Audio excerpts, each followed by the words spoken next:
compatriotes, mes chers compatriotes, ils pensent...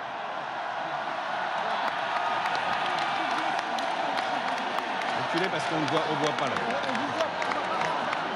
Mes chers compatriotes, ils pensent que je suis seul. Ils veulent que je sois seul.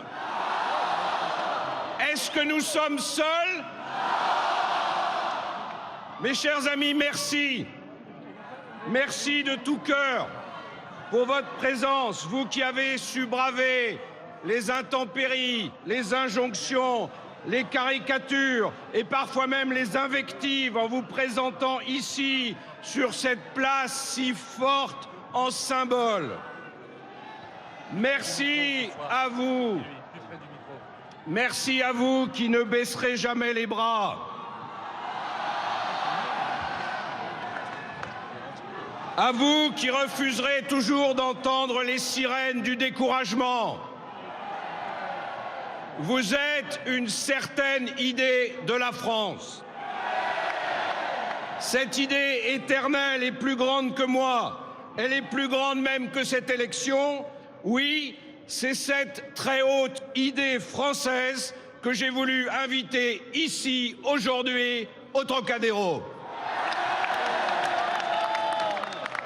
Je voulais l'inviter car dans cette campagne présidentielle où je suis devenu la cible de tous, cette campagne où le dénigrement de ma personne sature l'information, on vous a oublié. On a oublié ce que vous aviez sur le cœur. On a oublié pourquoi vous vous battiez.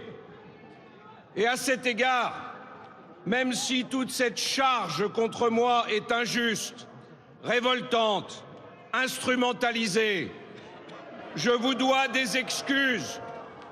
Je vous dois des excuses, dont celle de devoir défendre mon honneur et celui de mon épouse, alors que l'essentiel est pour vous comme pour moi de défendre notre pays.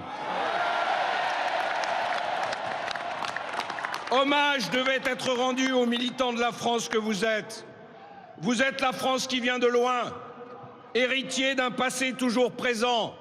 Vous êtes la France des paysans, la France des cathédrales, la France des châteaux et des sans-culottes, la France qui a brillé et qui continue de briller dans les arts, les sciences, les technologies, la France qui oppose aux terroristes et aux tyrans sa force morale et sa force militaire. Vous êtes la République qui fait de chacun d'entre nous le compagnon de l'autre. La République est née de siècles de combats pour faire triompher l'intérêt général. La République est une révolte face aux facilités, face aux échecs. La République, elle n'est que mouvement. Si elle tombe, elle se relève, tel Gavroche sur sa barricade. Elle se relève toujours. Et c'est la faute à Voltaire, c'est la faute à Rousseau, c'est aussi pour nous la faute à Victor Hugo, à Clémenceau et aux héros de 20 ans de la Résistance. Vivre, c'est ne pas se résigner, écrivait Camus. Sans cesse dans son histoire, la France a cru au mouvement. Jamais elle n'a fait bon ménage avec le statu quo et avec les arrangements à la petite semaine.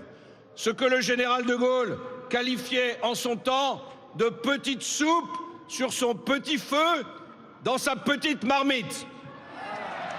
Oui, vous êtes libre. Et avec vous, je parle de la première valeur de notre devise, la liberté. Et j'en parle pour les courageux que le système décourage, pour les intrépides qu'il étouffe, pour les audacieux qu'il suspecte. Bref, ceux pour qui la liberté est une opportunité de prendre leur destin à pleine main. Et celui, mes amis, qui la prend, s'engage pour réussir sa vie et pour prouver qu'il existe en lui une flamme. Et de fil en aiguille, de flamme en flamme, c'est tout un peuple qui se redresse et qui retrouve le goût du bonheur. Oui.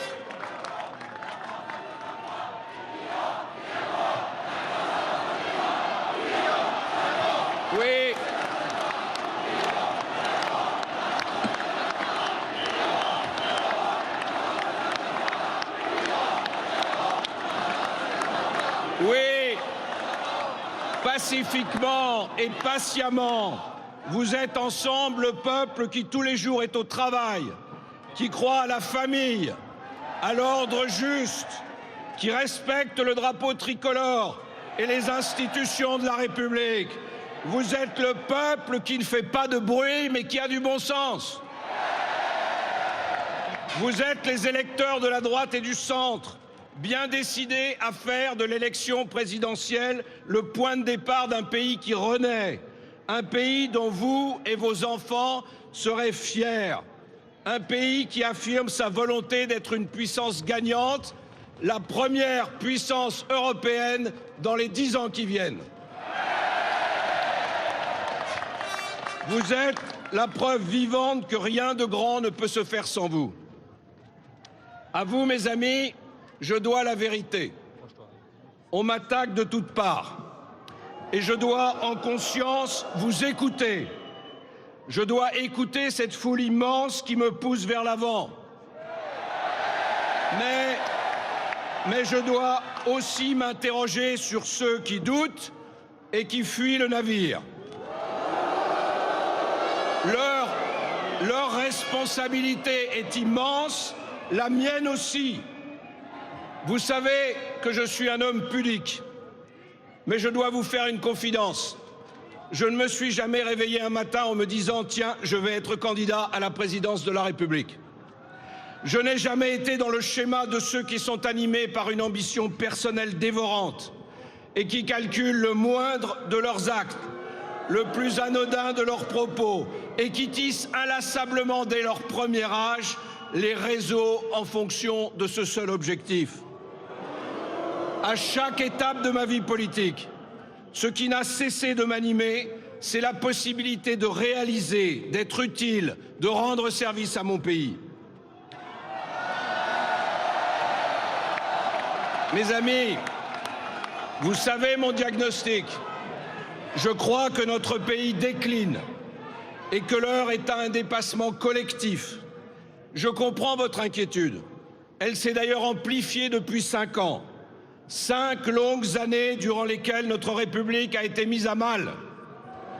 5 années pendant lesquelles nous avons vu notre pays petit à petit descendre dans un long hiver historique, se replier, perdre son rang économique, perdre sa place en Europe et son tissu social se déliter à la vitesse d'une pelote.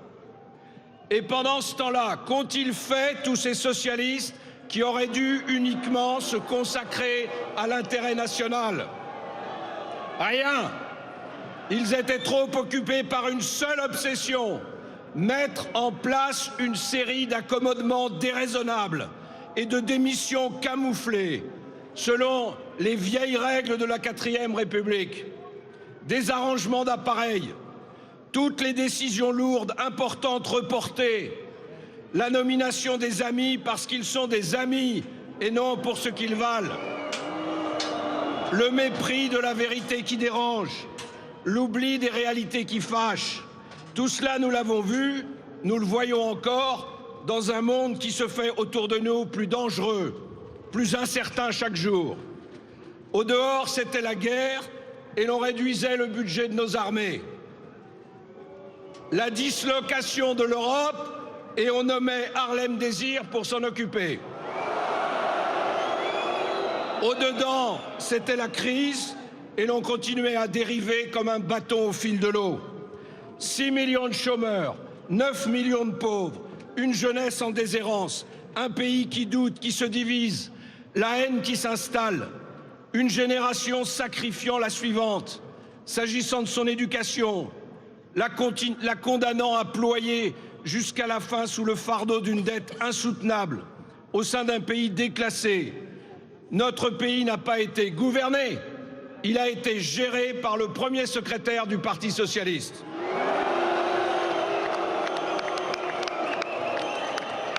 Dès le début, le hollandisme a montré son vrai visage, ses synthèses impossibles, cette alternance d'attentisme et d'activisme poussif et brouillon, cette crainte constante d'affirmer clairement un cap préférant caboter le long de l'actualité. Il paraît qu'il ne faut pas parler de cela, que le droit d'inventaire nous est refusé. Une élection chasse l'autre. Les commentateurs ne s'intéressent qu'à cette course d'obstacles des prétendants, qu'à la tactique. C'est un mauvais feuilleton. Et dans ce récit effarant, la France a comme disparu, et les Français aussi. Or moi, c'est de la France et des Français que j'ai voulu et que je voudrais toujours me soucier. Et je crois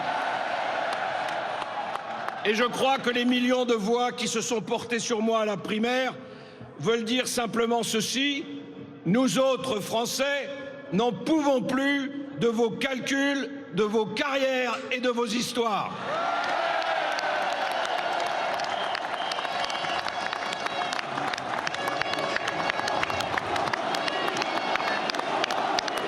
Je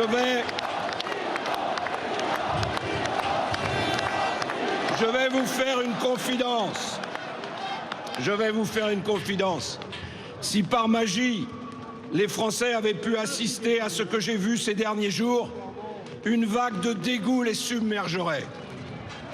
La fuite en canard d'un camp vers un autre, d'un hiérarque vers un autre, vers la circonscription, le portefeuille, la désertion assumée sans honte et aussi sans orgueil. Se sauver soi-même. Oui, là aussi, la France et les Français avaient disparu. Mais je doublerai cette confidence par une autre. Je sais bien, croyez-le, quelle est ma part de responsabilité dans cette épreuve. Au-delà des trahisons, du calendrier judiciaire, de la campagne de dénigrement, c'est bien par ma faute que le projet que je porte, auquel je crois, auquel vous croyez, rencontre de si formidables obstacles. J'ai commis la première erreur. Je vous l'ai dit, en demandant à mon épouse de travailler pour moi parce qu'elle connaissait le terrain, parce que c'était commode, je n'aurais pas dû le faire. Et j'ai commis la seconde en hésitant sur la manière d'en parler, de vous en parler, d'en parler aux Français. Je ne vous demanderai pas de vous mettre à ma place, mais croyez-le, lorsqu'on est ce que je crois être profondément honnête, lorsqu'on a passé sa vie au service de l'intérêt général, essayant un jour après l'autre de prendre les décisions qu'on croit justes, il est difficile de faire face à une telle campagne.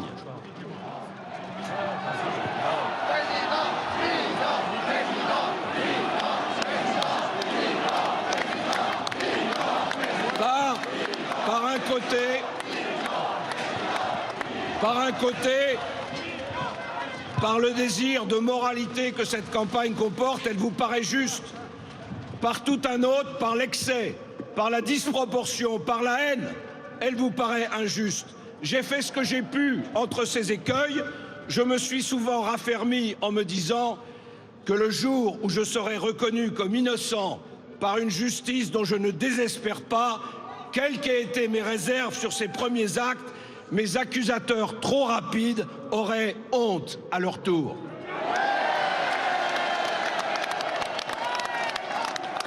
Le problème, voyez-vous, c'est que ce jour-là, il sera trop tard.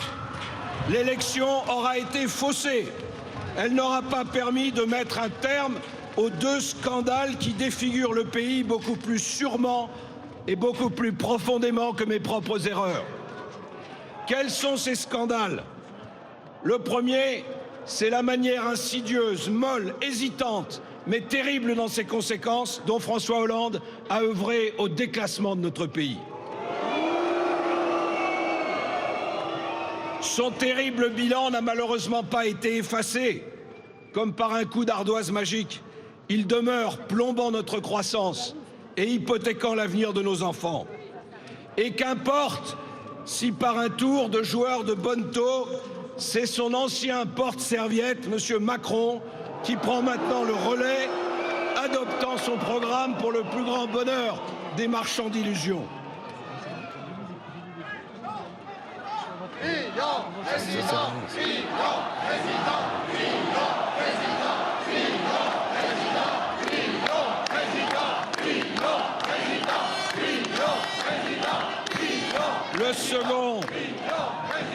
second scandale, c'est celui de tous nos concurrents qui, indifférents à toutes les réalités économiques, ignorant tous les défis du monde, n'hésitent pas à promettre 32 heures, le retour du franc, l'augmentation des dépenses publiques et qu'importe la faillite.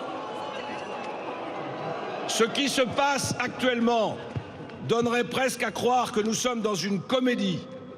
Si durant ces 5 années ne s'était pas dressé un terrible danger auquel la France n'a jamais été confrontée depuis des décennies, je veux parler du totalitarisme islamique. Toulouse, Charlie, l'hypercacher, le Bataclan, les terrasses parisiennes, Nice.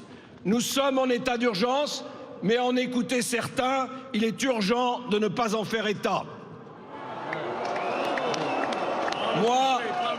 Moi, j'en parle, et j'en parle fort. Contrairement à ceux qui temporisent et qui hésitent, je suis, face au totalitarisme islamique, d'une détermination totale. Parce que je crois que toute personne coupable d'intelligence avec l'ennemi doit être condamnée. Parce que la France ne peut pas servir de sanctuaire, de base arrière à l'islamo-fascisme. Parce qu'il faut extirper de notre corps social cette tumeur qu'est l'antisémitisme.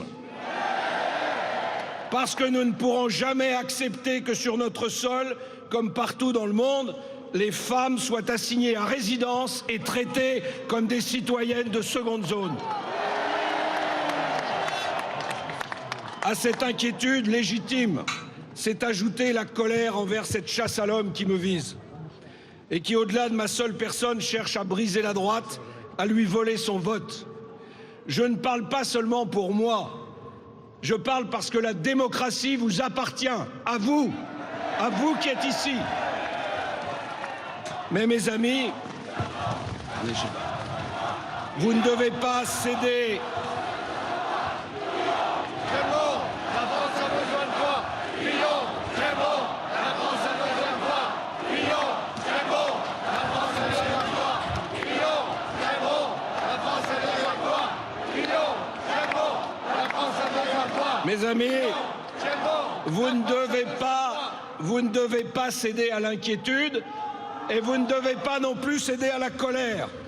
Vous devez les transformer en une formidable énergie pour célébrer et chérir cette France que nous aimons par-dessus tout. Le meilleur service que nous puissions rendre à notre pays, mais aussi au monde, c'est de nous engager résolument dans la voie du redressement, c'est de restaurer la cohésion nationale et l'autorité de l'État. Dans cette affaire éminemment politique, le véritable et le seul débat oppose donc d'un côté ceux qui tiennent la nation pour un simple marchepied à leurs ambitions et de l'autre ceux qui s'en font une certaine idée. Je veux vous faire partager ce sentiment trop souvent caché, parfois moqué, un sentiment qui pourtant devrait tous nous habiter ici et partout dans notre beau pays. Je veux parler de la fierté. À l'heure où certains histrions parlent de crimes contre l'humanité, je veux rappeler que la France est avant tout un pays de liberté, que les Français ont répandu dans le monde l'esprit des Lumières et que dans les pires heures de son histoire, la France a toujours su retrouver les voies exemplaires du courage et de la réconciliation. Alors, ne nous laissons pas berner par ces modernes gourous qui sont revenus de tout sans être allés nulle part. Ne nous laissons pas berner par les prophètes de la décadence qui prévoient la fin de notre monde quand en réalité c'est du leur qu'il s'agit. Pendant ces années où j'ai préparé ma candidature, j'ai sillonné le pays à votre rencontre. Et j'ai vu des hommes et des femmes qui n'acceptaient pas de se voir dilués dans une mondialisation sans visage et vide de sens. J'ai rencontré d'innombrables compatriotes qui se sentent français, et comme telle prête à relever tous les défis qui se présentent à nous. La France, mes amis, est belle dans ses innovations. Dans leur tour d'ivoire, les commentateurs tournent en rond autour des mêmes constats négatifs, des mêmes renoncements, du même pessimisme, fascinés par la critique et le besoin de détruire et de salir. Pendant ce temps-là, des initiatives fleurissent sur tout le territoire, accompagnant la révolution numérique ou appuyées sur la richesse de notre patrimoine artisanal ou industriel, et des entrepreneurs inventent le monde de demain. Non, messieurs les socialo-centristes, non, mesdames et messieurs les extrémistes de tous bords et de toutes obédiences, il n'y a pas de fatalité. La France compte parmi ses citoyens des milliers et des milliers d'entrepreneurs, d'inventeurs, de volontaires pour entrer dans une nouvelle résistance. Car résister, c'est aussi résister à l'envie de dire à quoi bon. Je sais, mes amis, que nous sommes là ensemble pour affirmer haut et fort notre conviction qu'un monde meilleur est à construire pour nos enfants, pour les générations à venir. Être fier d'être français, être fier de la France. Voilà le programme qui doit vous mobiliser et vers lequel vous devez tendre sans relâche. Oui, l'entreprise doit pouvoir libérer ses forces, se sortir de la peur d'être laminée par la mondialisation, étranglée par la réglementation, privée de dialogue. À Nîmes, comme à Lille, à Strasbourg, comme à Rennes, à Paris ou à Toulouse, mais aussi partout dans les bourgs et les villages, il faut redonner l'envie de créer, l'envie d'être un acteur du redressement, chacun dans son rôle. C'est pour moi un point essentiel de cette élection.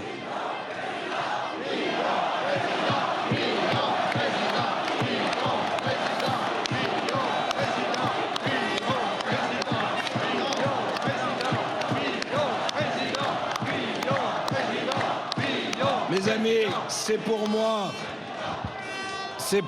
un point essentiel de cette élection. Faire en sorte que les clivages absurdes soient dépassés pour que revienne notre sentiment d'appartenance à un pays unique où chacun est libre avec ses envies, son besoin de se retrouver avec sa communauté, de protéger sa famille, mais aussi où chacun a conscience d'appartenir à une communauté nationale, c'est-à-dire à un tout qui s'appelle la France. Un pays dont nous sommes légataires et que nous laisserons à nos enfants avec la même exigence et le même respect que ceux qui nous ont précédés lui ont témoigné. Mes chers amis, la fierté, c'est un bien précieux. C'est un moteur pour la France. Alors créons, imaginons, travaillons la main dans la main, innovons ensemble. Faisons de la France un pays leader en Europe, une zone de développement et d'harmonie qui fasse de chacun de ses citoyens un porte-parole dont la fierté sera la plus belle des cartes de visite. Nous ne surmonterons les épreuves.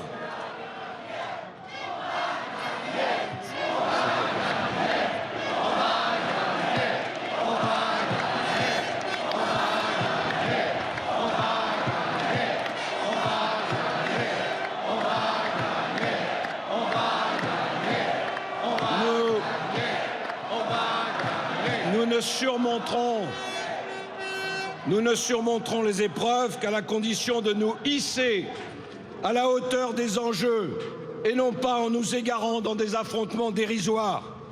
L'heure est au dépassement. Les plus grandes victoires ne sont pas seulement arrachées à l'adversité, elles le sont aussi sur nous-mêmes. Notre pays a toutes les qualités pour se reprendre et pour surprendre le monde, à condition que nous ouvrions en grand les portes de la liberté. Fini le temps des dogmes, fini le temps des idéologies mortifères, Fini celui des illusionnistes. Dites-vous bien que les chimères politiques sont appelées un jour ou l'autre à se fracasser sur la réalité. Il ne faut jamais désespérer de la France, parce qu'il ne faut jamais désespérer, je le sais, des Français. La France se réveillera, la France se redressera.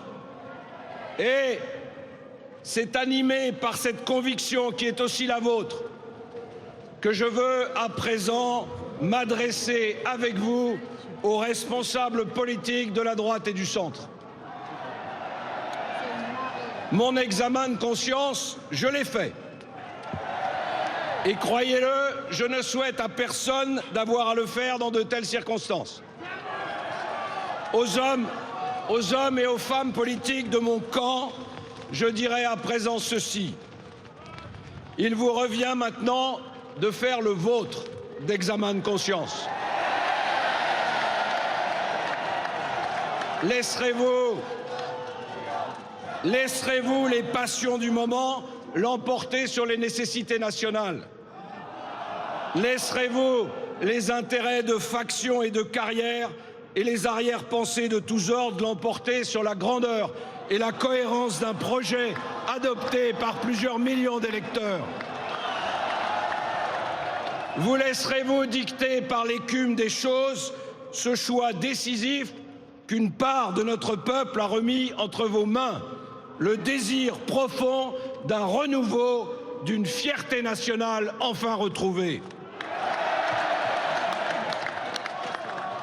Je continuerai à dire à mes amis politiques que ce choix à la fois leur appartient et ne leur appartient pas, parce que ce choix est le vôtre, celui de vos suffrages, à travers eux de vos espérances. Et il sera, j'en suis sûr, celui de la France tout entière, si nous sommes capables de nous rassembler dans un ultime effort. Vive la France, vive la République!